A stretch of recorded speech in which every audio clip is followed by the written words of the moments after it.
जिन्होंने आपातकाल को देखा और उसके लिए लड़ने का संघर्ष किया, तो मैंने यही कहा कि आप दोनों से ही हम लोग मार्गदर्शन चाहते हैं कि कोई आपातकाल की स्थिति फिर नहीं बन पाए, क्योंकि आपका ही मार्गदर्शन चाहिए। हम लोग तो सहयोगी हैं, आपके बीच में काम कर रहे हैं, और जो स्थिति लोगों ने देखा, इस भारत के लोगों ने वैसा दिन भी देखा जब पत्रकारों को हजारों की संख्या में जेल में डालने का काम। राजनीतिक कार्यकर्ता का कोई गुनाह नहीं, तब भी उनको जेल भेजने का काम किया गया। कोई एफआईआर नहीं,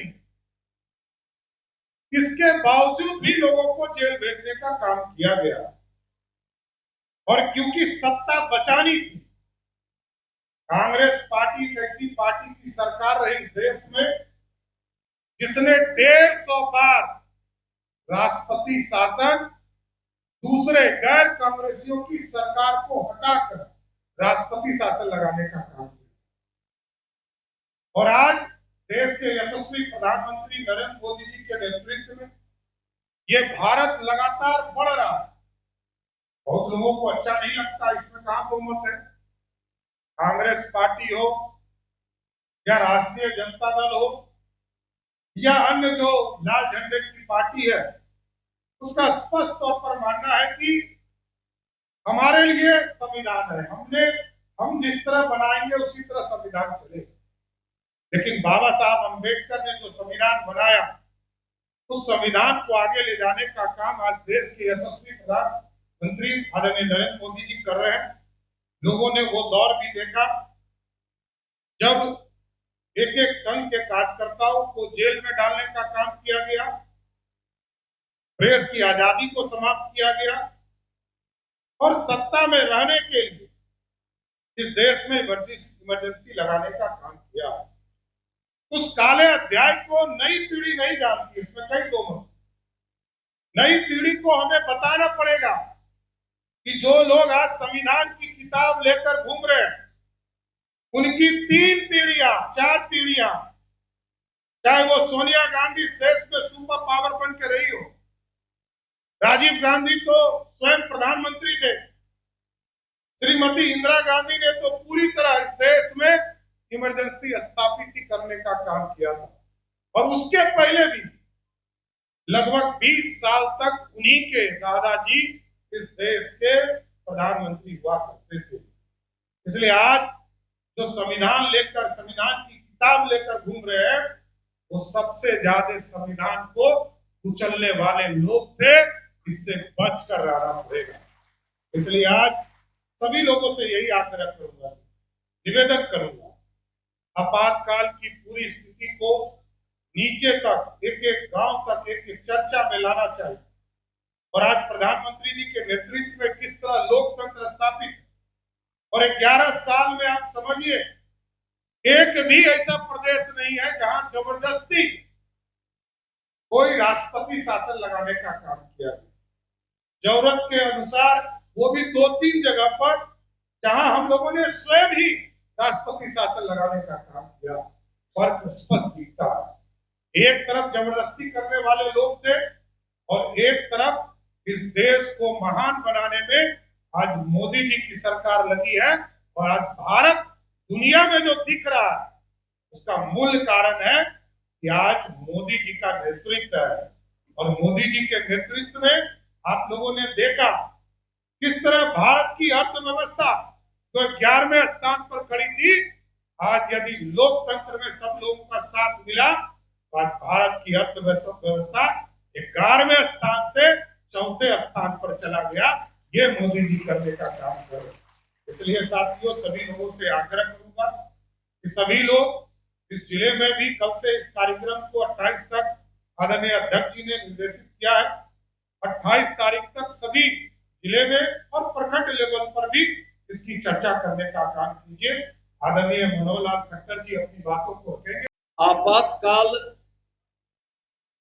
के बाद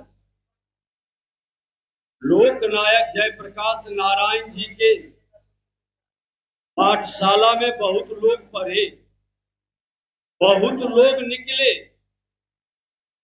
उन्होंने अपनी पूरी जिंदगी और व्यवस्था के विरुद्ध संघर्ष किए और उस संघर्ष में जो निकला वह बिहार के लिए बड़ा भयावह रहा। आपातकाल के बाद जो कांग्रेस के विचारों से देश को नुकसान हुआ और उस आपातकाल के बाद जो बिहार में नेता बने वो बिहार के बर्बादी के कारण बने। लोकतंत्र के सबसे खूबसूरत राज्य के रूप में गणतंत्र का बिहार सबसे बड़ा आधार था।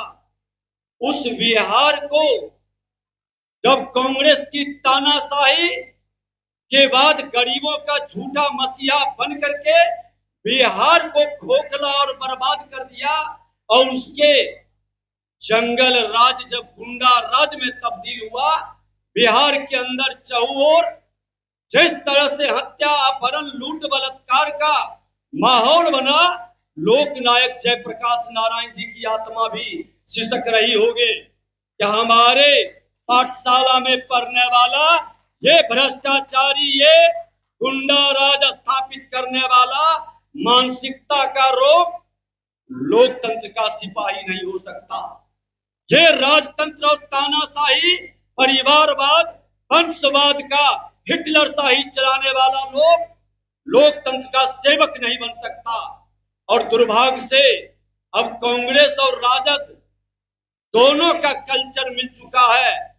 कांग्रेस का हिटलर शाही, तानाशाही और राजद का जंगल राज का गुंडा शाही भी एक साथ खड़ा हो गया है। बड़ी लड़ाई लड़ने की तैयारी भाजपा उस समय भी की थी, लाठियां बरस रही थी। आज श्रद्धेय सुशील मोदी जी नहीं है, कार्यकर्ता के साथ उनका भी लहू बह रहा था। कई लोग पिटा रहे थे, कई लोग बाद में उस तानाशाही, हिटलर शाही, गुंडा राज के लोग, सत्ता बदलता है मौसम के हिसाब से, वो बदल के सत्ता के साथ मिलकर आनंद उठाता है। लेकिन बिहार की जनता को ये संकल्प लेना होगा कि जो चेहरा उस समय हिटलर शाही, तानाशाही और गुंडा राज स्थापित करने में लगा है, वो चेहरे को कतई बिहार के सेवक के रूप में अवसर नहीं देंगे और ये लड़ाई जारी रखेंगे। यही कहने के लिए, क्योंकि आने वाला पीढ़ी को याद कराना कि चेहरा बदल सकता है, स्थान बदल सकता है, लेकिन उसकी सोच नहीं बदल सकती, क्योंकि नेचर सिग्नेचर नहीं बदल सकता है। और कांग्रेस राजद की सोच के विरुद्ध भाजपा को, एनडीए गठबंधन को बड़ी लड़ाई की तैयारी के लिए खड़ा हो जाना है। बहुत बहुत धन्यवाद। भारत माता की।